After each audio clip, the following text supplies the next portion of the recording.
Have you ever spot something in a theme park and thought, there's gotta be a story behind that? Well, you're in the right place. We're Amanda, Kevin, and Kim, the team behind We're in the Park, and we've spent years exploring the parks, creating seek and find games that uncover the details that most people miss. And now we're diving into the history, stories, and secrets behind those magical details. So grab your curiosity and maybe even a churro, and let's explore the parks together. Hello, everyone, and welcome back to the Where in the Park podcast.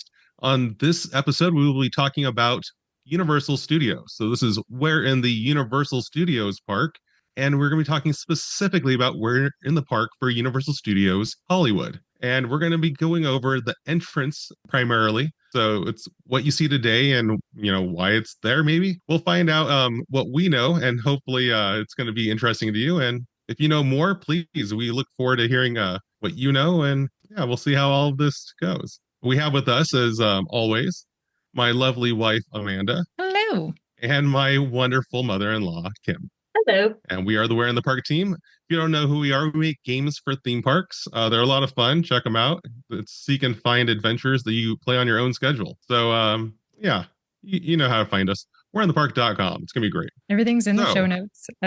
Just scroll down. Everything's right there. Yeah, so we're going to start off with the entrance to the park. So if you've been to Universal Studios Hollywood, or if you haven't, when you get there, it depends on where you park, really. Kind of an interesting setup. I know it's going to be changing in the near future, but we're talking about today. So when you get to the park, you're going to find a parking spot, or if you come by public transportation or whatever, rideshare, you'll get into the park in some way, right? But when you get through security and you're walking to the park, the first thing you're going to come across is a huge globe fountain. It used to spin. I'm not sure what exactly is preventing it from spinning these days. And it might spin again by the time you hear this podcast. I don't know when you're listening. But as we're recording it, it's not spinning. But that's not important to the story at all. I'm just bringing it up as my own personal gripe, apparently. It is kind of a newer addition. I say newer in that the Universal Studios actual land has been there since around 1915, as far as being open to the public. During the silent era, Carl Laemmle, or Laemmle, depending on who says it, created this area to start filming films for theaters, because he owned an old Nickelodeon back in the day where people were watching movies. And then he decided to go into the actual film business. There's a whole story to it. We're not going to cover all those details here. But the point, though, is that in 1915, he opened the land to the public. People came in, watched movies getting filmed during the silent era. When the silent era ended in the late 20s, they can no longer have guests at the studios. So it wasn't until 1964, it was a little bit after MCA bought Universal Studios. Again, we're not covering the whole history. You can look it up on your own. But the reason I bring it up is that that's when guests started coming into Universal Studios as an attraction and not just as a studios.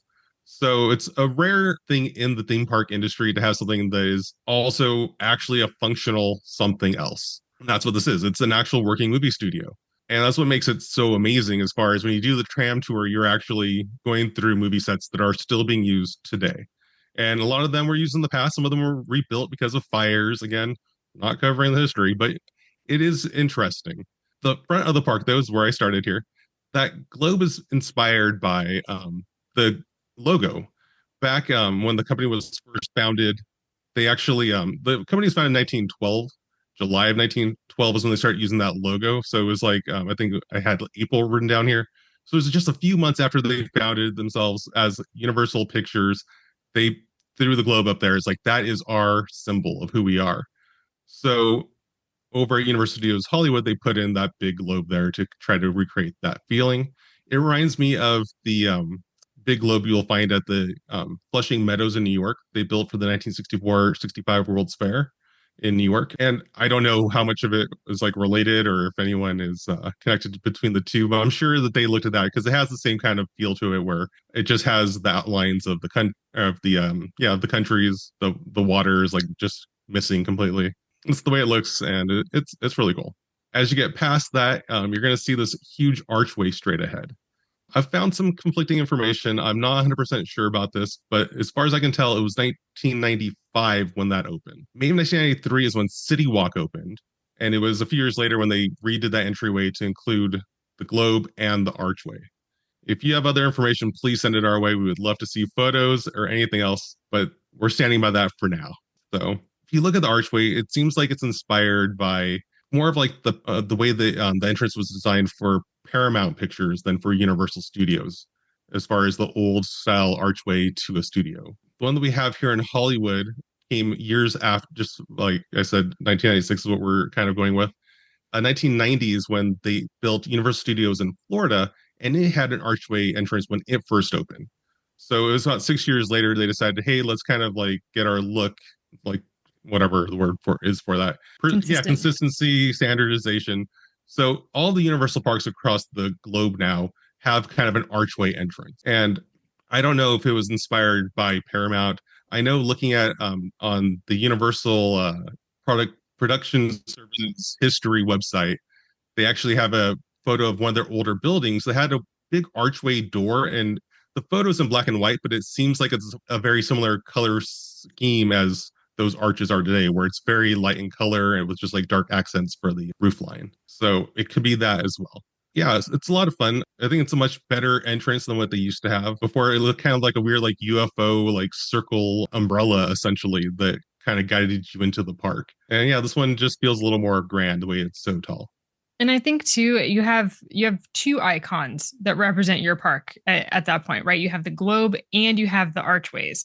And so to have that be the consistency throughout each park, you're instantly going to recognize, hey, I'm at a Universal property right now.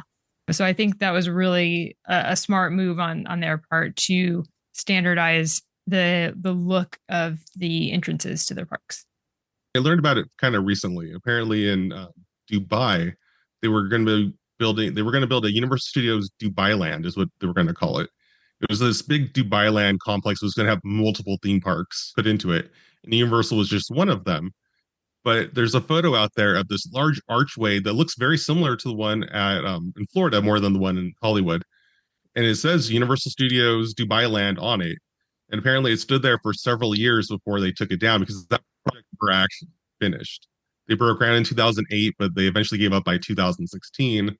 And I read that the archway is no longer there. I was hoping to be able to get a photo today of it, but I don't think it's there anymore. That's really I wonder why they didn't proceed with the. Apparently, they ran into like financial issues right away. I don't know if it was just Universal or whoever was running Dubai Island because it was a very ambitious project. Like I said, it wasn't just one theme park. There were supposed to be like 20 in there or something crazy. Oh wow! Oh wow! Yeah. So again, we're not talking about Dubai Land here. I'm just bringing that up because Universal arches were built over there as well. All right, everyone. So as you get through the turnstiles, going through those beautiful arches, there's going to be a few things that you come across. And one of them might surprise you if you haven't noticed it before. Over to the right, as you're entering, there is the guest services / VIP, I don't know, building, I guess, the guest relations area of the park. But in front of that, there is a bust of a very famous film director. And we're going to have Kim tell you all about it.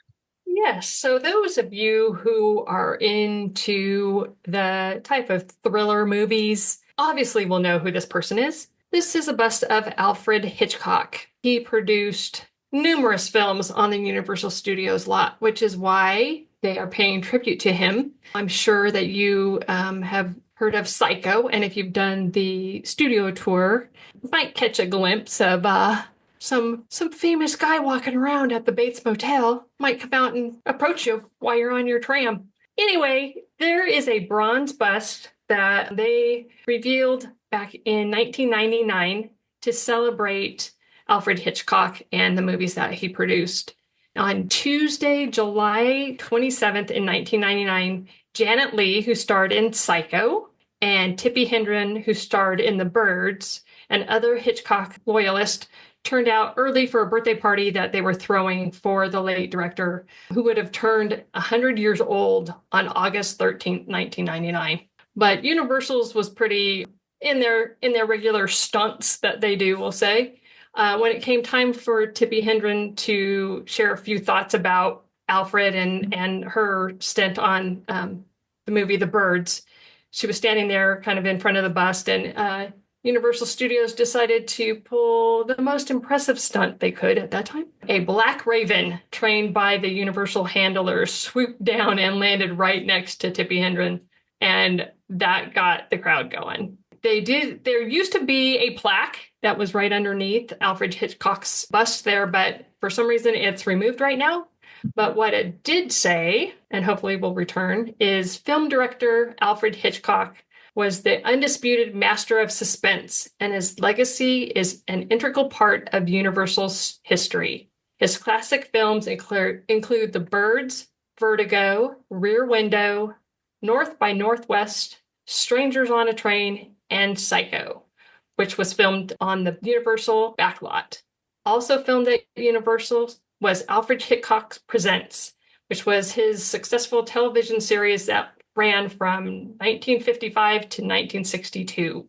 You could walk past this and not even know it was there unless you happen to glimpse over and see it. I'm not a big suspense moviegoer, but I'd love to know, those that are listening, that which movie were you inspired by from Alfred Hitchcock, and what would be your favorite? Have you ever watched any of them? I don't know. Yes, I've watched some, but you have to watch The Birds and you have to watch Psycho. Those are like the two for sure. I was gonna say, is your favorite Psycho or The Birds? I think I like The Birds better personally. Yeah, I know that was filmed in like Petaluma, not on the backlot. It was only Psycho, I think. Psycho I guess what they're was saying on the there. backlot. Mm-hmm. Yeah, it's very interesting. You think But there'd he be did a have few more? several that he had produced there, but it weren't necessarily filmed on the backlot. Well, I don't think I've seen an Alfred Hitchcock movie. I'm new to the movie world in general. Let's be real. But I can appreciate the visionary that he was, right? And how he paved the way for so many people who were so inspired by not only him as the person, but also the imaginative storytelling that he had in all of his films. And he's a legend, and how many people he inspired to get into the movie industry, whether that be a director or just, somebody doing any of the stunts or visual effects or anything like that, just from watching one of his films, let alone all of them. So I can't even imagine the crowds that were formed in his honor as they celebrated his 100th anniversary, 100th birthday. So that's really, really cool. If you are a big fan of Alfred Hitchcock, on the tram tour, you do pass his old bungalow. It has his like a drawing of his profile on it. His essence is still in the park today. For sure. His profile was very well known, and most people how it was Alfred Hitchcock, and how he had the pointy nose and the big round belly and the bald head. So yeah, that's very well prominent in film and history. So. Bust is just his head, which is very interesting because I feel like other theme parks, if they do have a bust of one person, there's gonna be a bust of a few other people to balance it out. But at Universal, they only have the one that I know of. It's and just definitely him. The entrance is only the one. So I don't know if more to come someday. I mean, it's been 26 years now. So they're overdue for a second bust over there. Yeah, so apparently he left his mark there. Yes, for sure. I mean, I'm surprised they don't have one of Carl Laemmle. Yeah, right. Or even his son. They both paved the way for the studios. So, I mean, they are honored in other ways, but to have a bust at the entrance would be cool. No, Universal Studios is a very different company than Disney, especially in regards to Universal Studios, the theme park, because unlike Disney, where it's been one company this whole time, Universal's been bought by several companies over its history. True. Just in my lifetime, it's been a handful. So I understand kind of people not paying as much respect to the history as they're going forward, but I would like a little touch of. We'll cover more stuff in Universal, including the Laemmle apartment building. But there is a few nods to the past as you're walking down the street, and yeah, I'm surprised there isn't a bus as well. I don't expect a full-on statue like the partner statue at Disneyland, but just something is a little like, hey, if it wasn't for this guy doing what he did, we would not be here right now. Very true. As you have walked by that bus, you have passed an amazing fountain that Amanda is going to give you some information on. Yeah. So there's any theme park that you go to, there's always something that immediately grabs your attention. And for many people at Universal Studios Hollywood, that something is the iconic bronze fountain that is right inside the entrance gates. If you've been to the park, you have walked past it every single time, and chances are you've even taken a photo with it. But have you ever stopped to really look at it? This fountain and sculpture is called Director's Cut. I've also seen it be the filmmaker statue. Both make sense to me. And it is more than just a cool photo op. It is meant to set the tone for the entire park and the history of Universal Studios. And of course, what better way to say that welcome to Hollywood than with a tribute to movie magic. So this fountain features 3 bronze figures hard at work, and they're standing on a portion of the globe. So these 3 figures, you have the camera operator that is perched on a high crane, a boom operator that has the boom mic. She has it over her head and is capturing the sound. And a camera assistant is crouched in a position with his thumb and first finger in the form of an L, which is called the director's hands or finger framing. And if you stand in the right position, the right spot, he is looking straight at you as if you are the star. And that is really, really cool. So this is a big nod to teamwork and the creativity that goes into making each film, and is to set the tone for your day at the studios. You never know who you're going to see.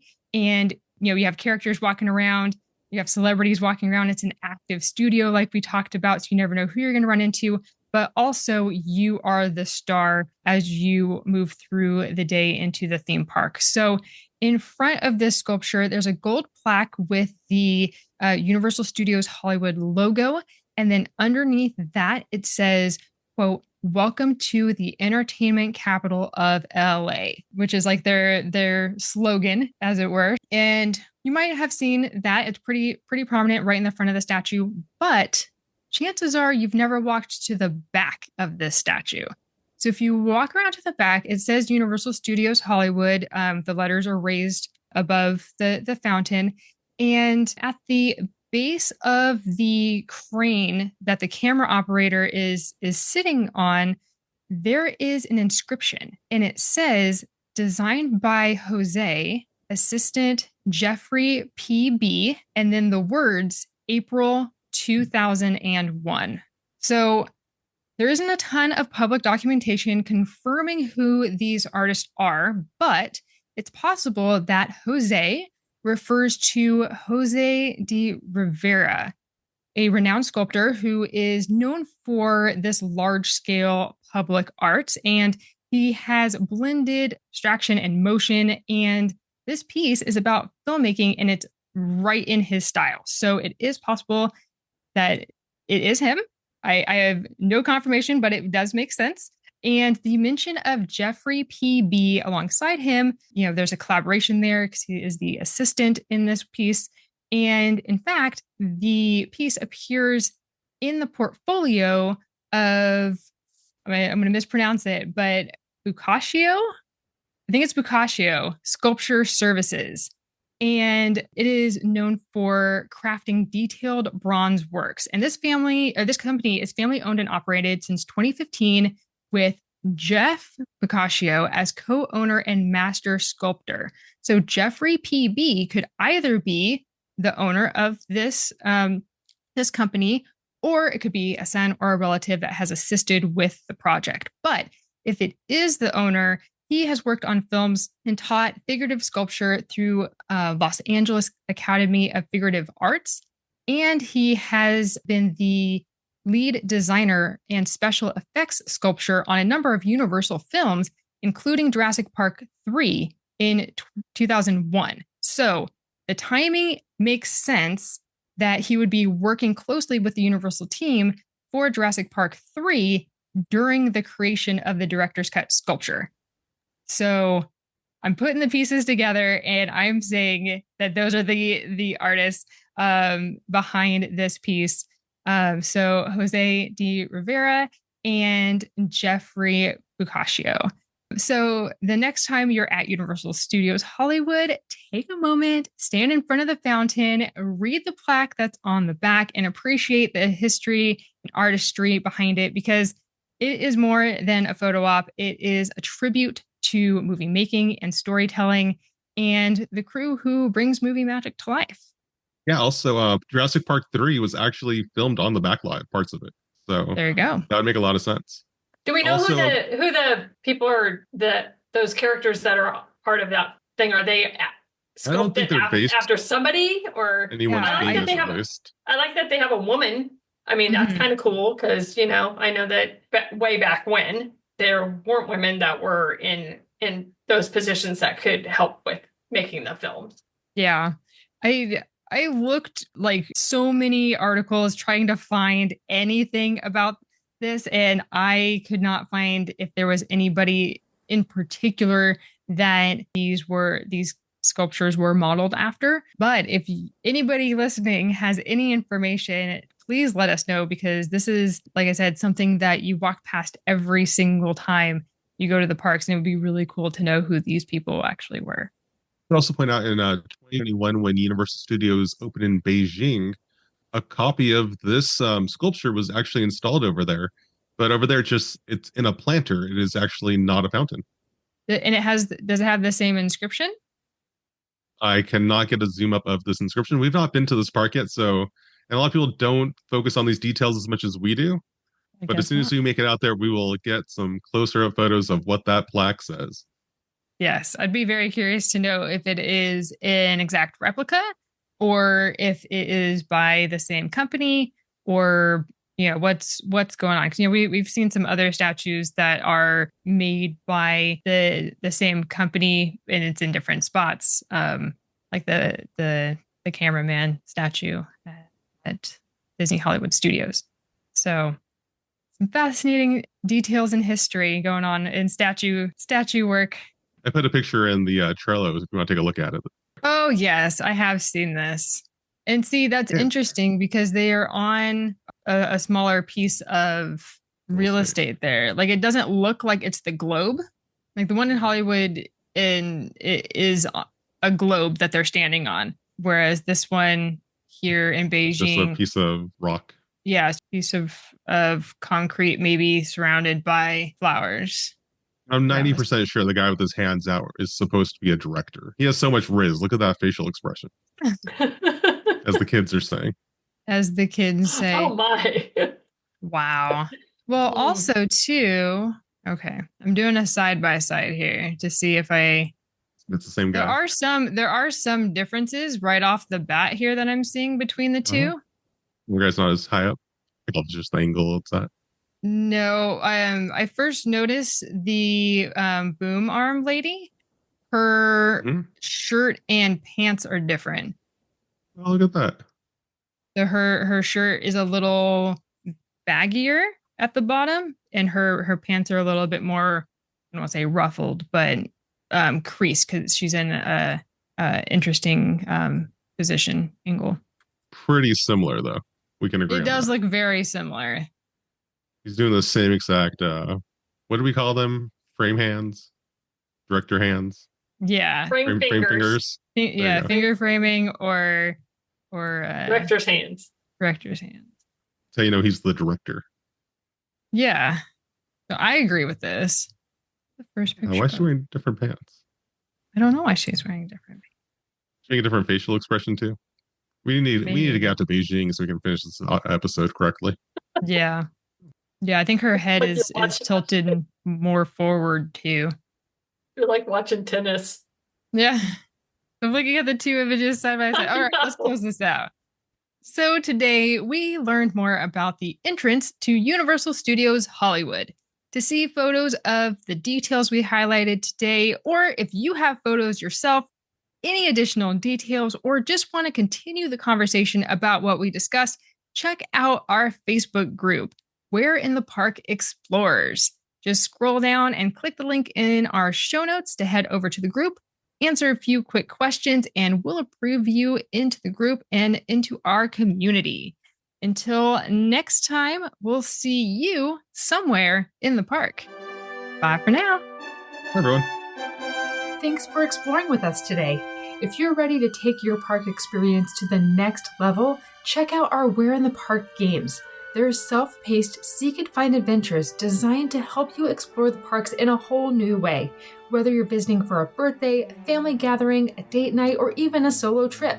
You won't find our images on rides, in lines, or inside shops or restaurants. They're just out in the open as you wander around the park. Get ready to experience a deeper appreciation for your favorite theme parks. Head over to whereinthepark.com and use code PODCAST10 to take 10% off your next adventure. Until next time, we'll see you somewhere in the park.